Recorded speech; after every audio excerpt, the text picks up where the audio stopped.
Nah, I'm good. Alright, testing level. Let's go through the overworld to see changes like these Koopa Troopas. Or Paratroopers. Or whatever. I don't know what they're called. Something fancy. Let's go. Alright, this is all the same pretty much. More new enemies that weren't here before, just so these jumps feel a bit more perilous. They really don't get in your way too much unless you have a different play tempo than I do, I guess. There's a possibility they might obstruct you if you're moving really slowly or really quickly. But a moderate pace will pretty much keep them out of your way. Stop that. Alright. I'm going to skip the optional tubes for now and just show those off later because I didn't really change much about them for this run. So probably focus on what is actually different first. So same kinetic jump. There is a way to get back up if you screw it up. So I almost passed this. I'm going to keep a portal here. Used red Koopas this time that'll turn around on these ledges rather than just throw themselves off to the abyss.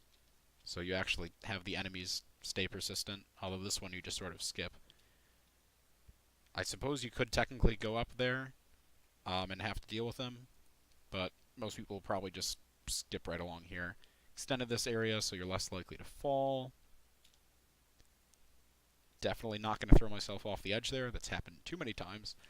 Extended this little ledge here so you can get more of a running start.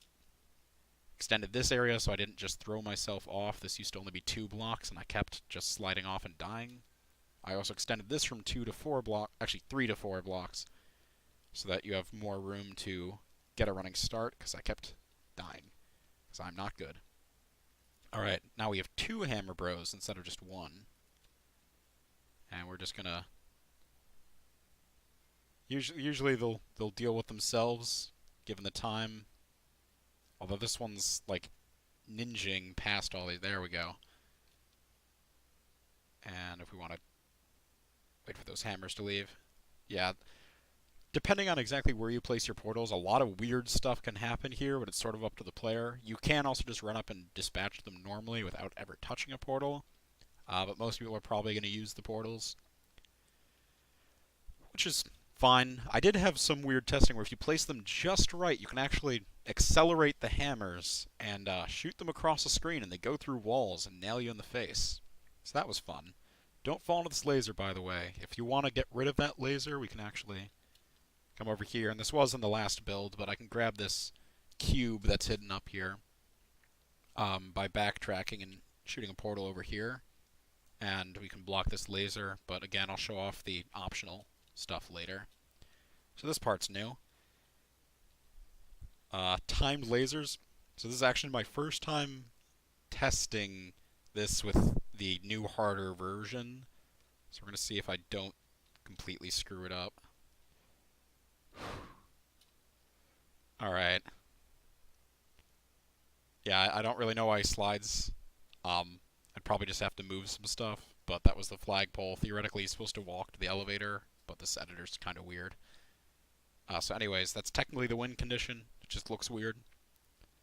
So let's go in and look at the special dungeons. I did change something here where it's actually a lot easier to tell when you're about to go in, because I was having trouble actually telling when I could go in there since it was at the top of the screen.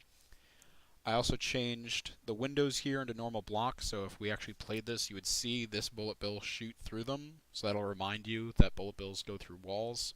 So you can shoot a portal here, one up here, kill these dudes, which will allow you to run through here.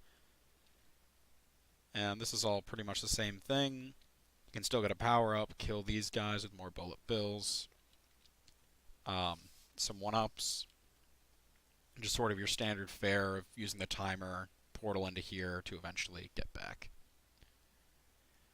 And yeah, really the only change to that one was I changed the windows to walls, just so it'd be clearer that the bullet bills could go through walls, since that's kind of required. Then for this one, main change is I removed the star from this one as a power-up and gave a 1-up instead, because honestly the star is not super useful since it won't actually last anywhere and you can't carry it to other levels. Plus, I didn't want to trivialize the laser minigame that comes after this, since I thought that was sort of a cool mechanic that doesn't really get used anywhere else. If you had the star, you would end up just blowing right through it, which like is sort of a reward for choosing the correct chamber here, but it's not really, unless you played the level before, it's not really a skill-based thing like you're rewarding yourself. It's more a luck, and I didn't feel like going for it. But anyways, we can just choose one of these, get a 1-up or a mushroom or something, and again, that'll just bring you to the end of the level, since that pipe lets out here normally. I shouldn't point with my finger, actually highlight that. And yeah, you can just get to the flagpole and go over here. Again, I don't really know why he went sideways. This editor might require you need a castle or something to drag the player towards or something. Not sure, but whatever. Get the point.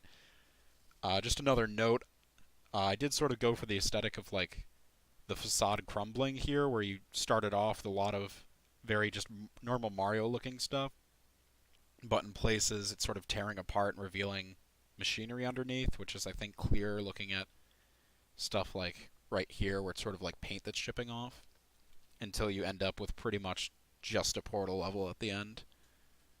So I guess that's a thing. And then obviously if you go into the pipes, pretty much everything just looks directly like a portal chamber. There's no bells or whistles or paint there. But anyways, that's it.